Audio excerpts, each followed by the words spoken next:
Hi అండి. Welcome back to the channel. ఇంకా చక్రధర్ అయితే ఫోన్‌లో ఇలా మాట్లాడుతుంటాడు. ఓకే. అని ఫోన్ పెట్టేస్తూ ఉంటాడు. ఇదేంటి అప్పుడే పల్లవి అయితే వస్తూ ఉంటుంది. డాడ్ ఏంటి డాడ్ అంత సీరియస్‌గా ఉన్నారు? ఏమైనా బిజినెస్ టెన్షనా? కాదు. మన ప్రాబ్లమే అని చక్రధర్ అంటూ ఉంటాడు. మన ప్రాబ్లమ్ ఏంటి డాడ్? అవని తన ఇంటిని లాక్కున్న ఫైనాన్సర్ మీద కేస్ పెట్టడానికి లాయర్ దగ్గరికి వెళ్ళిందంట. అది కేస్ పెట్టే ప్రయత్నాల్లో ఉందంటే మన మీద తనకి డౌట్ ఉంది కాబట్టి. అవని మనం చేసిన ఫ్రాడ్ గురించి కూడా ఎంక్వైరీ చేస్తుంది. ఆ విషయాల గురించి నువ్వేం టెన్షన్ పడకు డాడ్. నేనక్కడ ఉన్నాను కదా! అవని చేసిన ప్రయత్నాలేవి సక్సెస్ కాకుండా నేను తనకి ప్రాబ్లమ్ క్రియేట్ చేస్తాను డాడ్. ఏం క్రియేట్ చేస్తావు? ఏం క్రియేట్ చేస్తావు? నువ్వు ఆ రోజు ఆ 50,00,000ని మన ఇంటికి తీసుకురాకుండా నీ ఫ్రెండ్‌కి ఎవరైనా ఇచ్చుంటే అవనికి నా మీద డౌట్ వచ్చుండేదే కాదు కదా! అవనికే కాదు, ఆ డబ్బు మన ఇంట్లో ఉండడం వల్లనే మీ అమ్మకి కూడా మన మీద డౌట్ వచ్చి ఆ అవనికి హెల్ప్ చేయాలని చూసింది. నేను నిన్ను సపోర్ట్ చేస్తున్నాను కదా అని ప్రతి చిన్న విషయాన్ని నా దగ్గర తీసుకొచ్చి నాకు లేనిపోని హెడ్‌ఏక్‌ని తీసుకొస్తున్నావు. చూడు పల్లవి, ఇక మీదట నీకు చేతనైనది నువ్వు చెయ్యి. అంతేకానీ, అక్కడ జరిగిన ప్రతి చిన్న విషయాన్ని నా దగ్గరికి తీసుకొచ్చి, నాకు లేనిపోని మెంటల్ టెన్షన్ తీసుకురావద్దు అని చక్రధర్ అయితే ఆ వార్నింగ్ ఇస్తూ ఉంటాడు. అప్పుడు పల్లవి, నేను మీకలా టెన్షన్స్ తీసుకురామేంటి డాడ్? మీ వల్లే నా లైఫ్ డేంజర్‌లో పడింది. ఇప్పుడు నేనక్కడ చేస్తున్న ప్రాబ్లమ్స్ అన్నీ మీ వల్లే అని నేను అనలేదు కదా! నా వల్లే మీరు ఇలా అవుతున్నారంటారేంటి? మీరు ఆ రోజు మీకు నేనిచ్చిన 50,00,000 మీరు నాకు తెచ్చి ఇచ్చుంటే, ఆ 50,00,000 దొంగతనం చేసింది నేనేనని వాళ్ళకి తెలిసుండేదే కాదు కదా! నీ వల్లే నేను అందరి దృష్టిలో ఒక దొంగదానిలా ఉన్నాను. దొంగతనం చేసింది, దొంగతనం చేశానని వాళ్ళకి తెలిసిపోయింది కాబట్టి, నా భర్త నన్ను మెడపెట్టి బయటికి గెంటేశాడు. మిమ్మల్ని టెన్షన్ పెట్టకూడదని నా తెలివితేటలు ఉపయోగించి మళ్ళీ ఆ ఇంట్లో సెటిల్ అవ్వగలిగాను. నేను మిమ్మల్ని టెన్షన్ పెడతానంటారేంటి డాడ్? అన్ని విషయాల్లో నేను నిన్ను ఎంకరేజ్ చేయడం వల్లే ఇవన్నీ జరిగాయి. నేను నిన్ను సపోర్ట్ చేసి ఉండకపోతే ఇవన్నీ అసలు ఉండేవే కావు గదా! అందుకే చెప్తున్నాను. ఇప్పటి నుంచి నువ్వేం చేయాలనుకున్నా నన్ను ఇన్వాల్వ్ చేయకు. నేను ఫ్రాడ్ అని, చీటర్ అని ఎవరికైనా తెలిస్తే సొసైటీలో నాకున్న ఇమేజ్ పోతుంది. నేను తలెత్తుకొని తిరగలేదు. అది గుర్తుపెట్టుకో. నే నేను ఊర్లో లేని టైంలో చాలా విషయాలు జరిగాయన్నమాట అని పల్లవి వాళ్ళ అమ్మ అయితే అంటూ ఉంటుంది. మీ తండ్రి కూతురు ఇద్దరు కలిసి రాంగ్ ట్రాక్‌తో నడుస్తున్న విషయం నాకెప్పుడో తెలుసు. కానీ సొంత వాళ్ళ జీవితాల్ని నాశనం చేద్దామనే కుట్రలు నడుస్తున్నాయని ఇప్పుడే తెలిసింది నాకు. నువ్వు మంచి దాన్ని కాదన్న విషయం అవనికి ఎప్పుడో తెలుసు.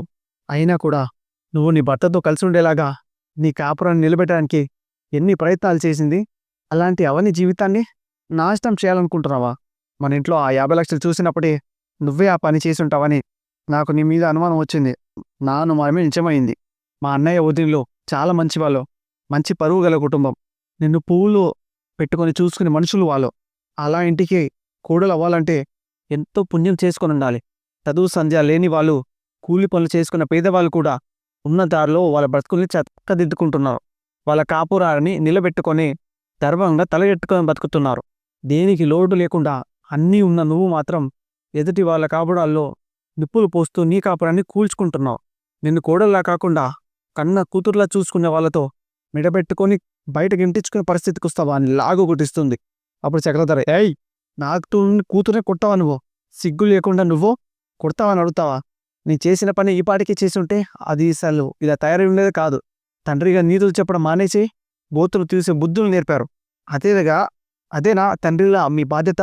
నోరు ముయ్యి స్టేట్మెంట్లు ఇవ్వకు. సైలెంట్‌గా ఉండవు." ఇప్పుడు పల్లవి, నువ్వు నాకు అమ్మవి మాత్రమే.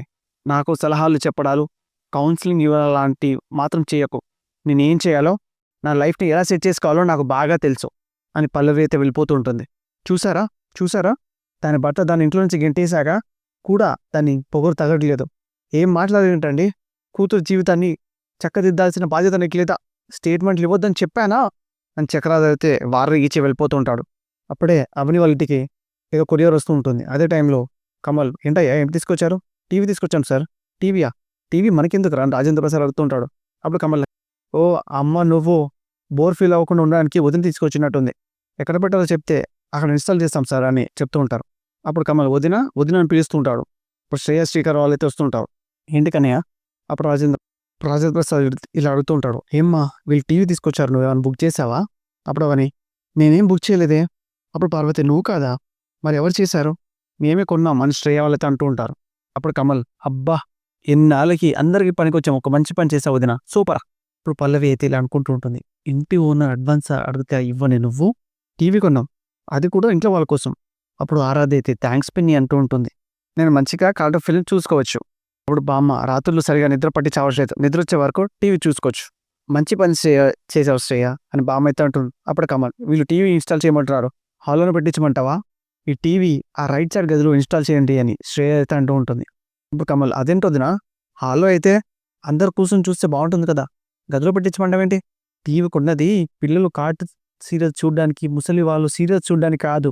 నాకు ఇక్కడ వేరే ఎంటర్టైన్మెంట్ లేకుండా పోయింది, అందుకే నేను చూసుకోవడానికి కొన్నాను. ఇంట్లో ఇంతమంది ఉన్నారు, అందరి కోసం కాకుండా నీకోసం కొనుక్కొని ఆ గదిలో పెట్టుకోవడం ఎందుకు? అన్నయ్య, నువ్వైనా వదినకి ఇది కరెక్ట్ కాదని చెప్పొచ్చు కదా అని కమల్ అంటుంటే, అప్పుడు శ్రీకర్, ఏం చెప్పాలరా, తనకు నచ్చినట్టుగా ఉండడానికి అన్నయ్య ఒప్పుకున్నాడు కాబట్టి ఆ కండిషన్ మీదే తను ఇక్కడికి వచ్చింది. అన్నయ్యకి చెప్పినట్టే తనకు నచ్చినట్టు టీం కొనుక్కుంది, అందులో తప్పేముంది? నేను అనడానికి ఏముందిరా?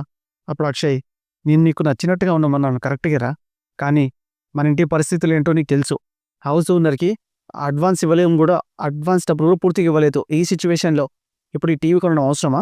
అప్పుడు అవన్నీ, మీరు టీవీ కొనుక్కోవడంలో తప్పేం లేదు శ్రీకర్, కానీ ప్రస్తుతానికి మనకున్న ఇబ్బందులు, ఫైనాన్షియల్ ప్రాబ్లమ్స్ నీకు కూడా తెలుసు కదా, నువ్వైనా కొద్దిగా ఆలోచించవచ్చు కదా శ్రీకర్. అప్పుడు కమల్, టీవీ కొన్న డబ్బులు ఓనర్కి ఇచ్చి ఉంటే వాడి చేత మాటలు పడాల్సిన అవసరం ఏమి ఉండేది కాదు కదా, టీవీ తర్వాతనే కొనుక్కోవచ్చు కదా, ఇంత అర్జెంట్గా కొనాల్సిన అవసరం ఏముంది అని కమల్ అంటూ ఉంటే, నన్ను క్వశ్చన్ చేస్తున్నావేంట్రా అని శ్రీకర్ అంటూ ఉంటాడు. అప్పుడు అక్షయ్ అయితే, కమల్ అన్న దాంట్లో తప్పేముంది శ్రీకర్, నేనేమో తప్పు చేస్తున్నట్టు నువ్వు తమ్ముని సపోజ్ చేస్తున్నావేనన్నయ్య? నా భార్య టీవీ కొనడం తప్పనడ అనేది అందరు మాట్లాడుతున్నారేంటి? నా భార్య టీవీ కొనడం తప్పైతే నీ భార్య అంత పెద్ద ఇంటిని అమ్మేసింది, అది నీకు తప్పనిపించడం లేదా? ఇంకా అందరూ వాళ్ళ వాళ్ళ ఇంట్లోకి అయితే వెళ్ళిపోతూ ఉంటారు. ఇంకా అక్షయ్ ఇంకా శ్రీకర్ శ్రేయ వాళ్ళైతే వాళ్ళ రూమ్లోకి వచ్చేస్తూ ఉంటారు. హలో లవర్ గారు, టీవీ కొన్నది ప్రోగ్రామ్స్, మూవీస్ చూస్తూ ఎంజాయ్ చేయడానికి, ఇలా సైలెంట్గా ఉంటే టైం వేస్ట్ చేయడానికి కాదు. నీ చేతితో టీవీ ఆన్ చేసి ఏదైనా మంచి ఛానల్ పెట్టు అని శ్రేయ అయితే టీవీ రిమోట్ శ్రీకర్ చేతిలో పెడుతుంది. అప్పుడు శ్రేయ, హలో, క్రికెట్ మ్యాచ్ పెట్టావేంటి?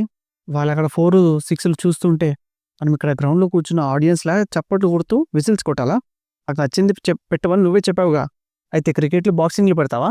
ఏదైనా మంచి సాంగ్ పెట్టొచ్చు కదా, నేనే మంచి సాంగ్ పెడతాను అని శ్రేయ అయితే ఆ సాంగ్స్ పెడుతూ ఉంటుంది. ఇంకా శ్రీకర్ వాళ్ళైతే డ్యాన్స్ చేస్తూ ఉంటారు. ఆ సౌండ్కి కమల్ అయితే చాలా డిస్టర్బ్ అవుతూ ఉంటాడు. ఇంకా శ్రేయ అయితే సౌండ్ ఇంకా పెంచుతూ ఉంటుంది. అప్పుడు శ్రీకర్ అయితే, అంత సౌండ్ పెడుతున్నావు ఏంటి అంటుంటే, అప్పుడు శ్రేయ, థియేటర్లో కూర్చొని మూవీ చూస్తున్న ఆ ఎక్స్పీరియన్స్ రావాలంటే సౌండ్ పెద్దగా ఉండాలి కదా, నాకు ఇలాగే ఇష్టం. ఇంకా కమల్కి అయితే డిస్టర్బ్ అవుతూ ఉంటుంది ఆ సౌండ్కి. పాపా ఇంకా కమల్ అయితే శ్రీకర్ వాళ్ళ రూమ్లోకి వెళ్ళి డోర్ కొడుతూ ఉంటాడు. అన్నయ్య, ఊర్లో ఏమైనా జాతర జరుగుతుందా, ఆ సౌండ్ ఏంటి తగ్గించండి అని కమల్ అయితే అంటూ ఉంటాడు. సౌండ్ తగ్గించమంటే మొహాలు చూసుకుంటారేంటి? అప్పుడు శ్రీకర్, మీ వదినకి అలా చూడడం అంటే ఇష్టం అంటారా?